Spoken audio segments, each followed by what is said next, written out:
Okay. It's impressive. It's impressive. All right. Well, so tell me about what you're doing. You guys are in 6th grade? Yeah, we're doing a project for NHD on Manifest Destiny. Okay, what's NHD? It's called Natural History Day. Got it. Right. Got it. On Manifest Destiny. Okay. Yeah. Yes. Okay. So you need to interview a professor, an We educator. have to get a wow source. We need to interview either a professor or go to a museum or analyze primary source. Or Okay. get That's something. So that you're sounds the wow source. the wow source. All right. Well, that may not be in a good way. All right. Well, that's fine. Okay. Okay. So, well, that's fine. That's fine. Okay. What kinds of questions might you like to ask a wow source? All right. Well, we have a list here. My first question is: if you were in that time period, would you support would you support Manifest Destiny? As an idea, well, no, I guess I'd have to say probably not. I mean, this is interesting. Okay, the reason I'm hesitating, I'm gonna have to turn that off. Okay, so I'm from Oregon, right? You know, and one of Manifest Destiny's, great ideas is expand the United States west, even to include my home state of Oregon. So for me to say I don't support it wouldn't really make any sense, because then my state and myself, we wouldn't exist. So I don't know how I could not oppose. So I'm gonna have to think this through. All right, so let's phrase the question differently. If I lived at that time, yes, I probably would support it. Okay. But the person that I am now, looking back, I've got some discomfort with the idea of Manifest Destiny. How about that? How about Yeah. that? That sounds Sounds good. I'm gonna have to have you guys help me.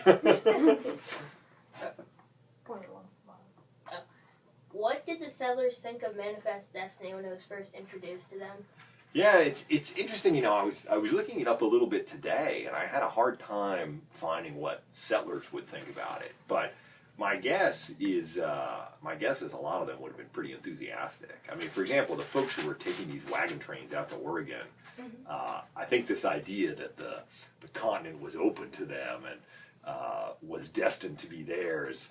I think they would have liked that. I wasn't able to find letters, for example, from someone on the Oregon Trail saying this, but I bet if we kept looking, we could find someone saying that. So my guess would be that a lot of the Americans moving west probably liked it as an idea. Certainly, it was a popular idea. I mean, it gets printed in one newspaper article and it kind of takes off. So people must have been receptive to it. Okay.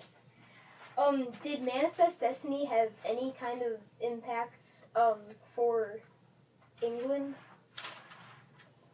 I think yeah, I mean, let's think about this. Well, certainly whether you call it Manifest Destiny or whether you call it just the commitment of the United States to expansion, yeah, that definitely had an impact on Britain, because that whole idea that the United States should move west and should occupy a good portion of North America meant that, for example, the Oregon Territory was going to be demanded by the United States. So yeah, that United States commitment to westward expansion definitely meant that Western Canada was going to be farther north than it might otherwise be. So yeah, Okay. good questions. Do you have a copy of the Manifest Destiny article?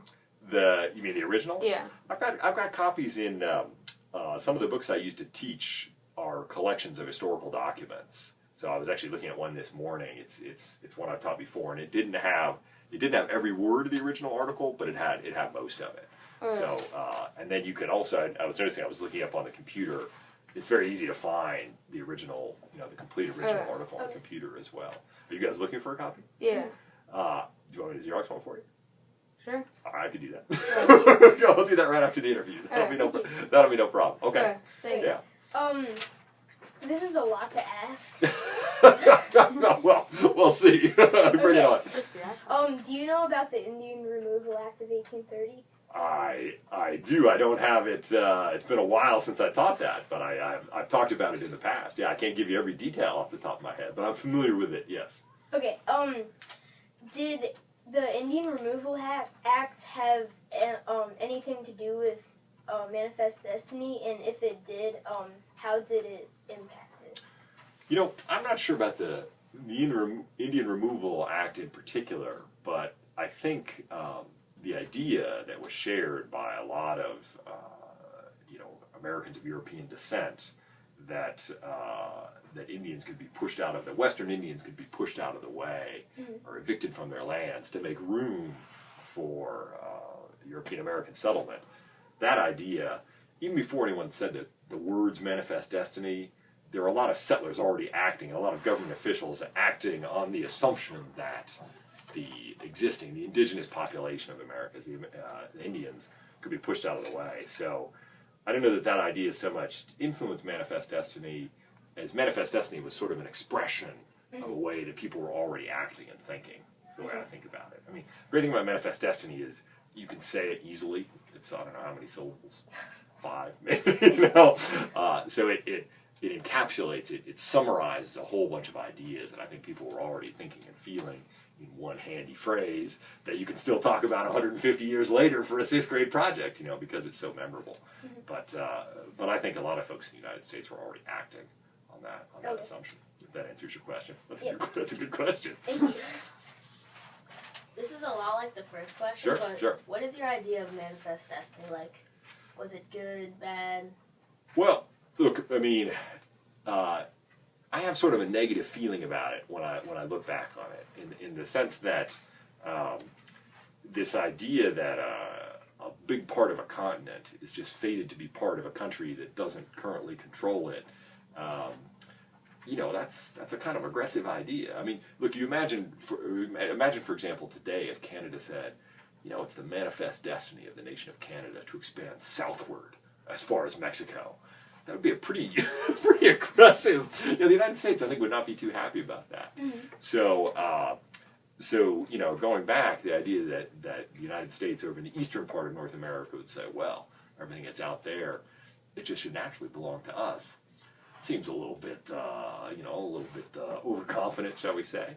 And it's also, you know, underlying is this idea that things like treaties don't matter, current occupation, the claims of other countries, that you can just push those aside because it should belong to us. Again, if you extend that principle, you know, that's kind of a dangerous principle, right? That's an easy way for some people to take things from others, to start wars and so on and so forth. So that kind of notion, yeah, I'm a little uncomfortable with it. On the other hand, you know, I'm happy to live in the United States now. So I guess my feelings are somewhat contradictory. As a historian looking at it objectively, I'm uncomfortable with it. As someone who lives in the aftermath of manifest destiny, you know, I like being from Oregon. But yeah, that kind of idea, I don't think we'd like to see that replicated today. You know, that's the way I would put it. It'd be a little bit different if you're talking about the manifest destiny of the United States to put a station on the moon. Wow, there's nobody living on the moon. I wouldn't have too much trouble with that. But there were people living in, you know, Texas and California, what became Washington State, and so forth. So that's a long answer to your question. So the last question is, what did the settlers think of manifest destiny? Well, you know, as we were talking about a little before, I mean, as far as I can tell, I think a lot of settlers have been pretty enthusiastic about it because it essentially gave them a sort of justification for moving west. You know, I didn't find today specific examples of specific settlers endorsing this idea, but I don't think we would have to look that far to find them. You know, I mean, you think about, well, for example, the folks who went out initially to settle Oregon. I mean, they're moving into an area where people already live.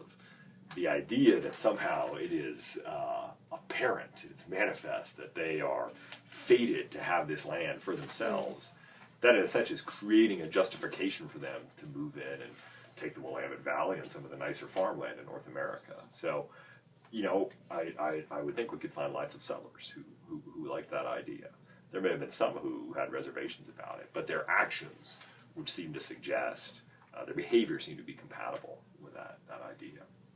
But that'd be another research project would be to go in and try to find, you know, the diaries and the letters of people in the 1840s and 1850s, which you guys could do, but that's a lot of work, you know, wait until 8th grade. But you could do this. I mean, this kind of stuff is available now, and you could really see what did ordinary people who didn't write for newspapers, who weren't members of Congress, what did they think about? You could find this out. We just take a little doing. So there's my long answer is I think a lot of settlers probably like the idea. Thank you. Thank you. That's good, guys. That's a good project. Don't forget to take the microphone. It's great. I'm glad you're interested. You enjoying the project?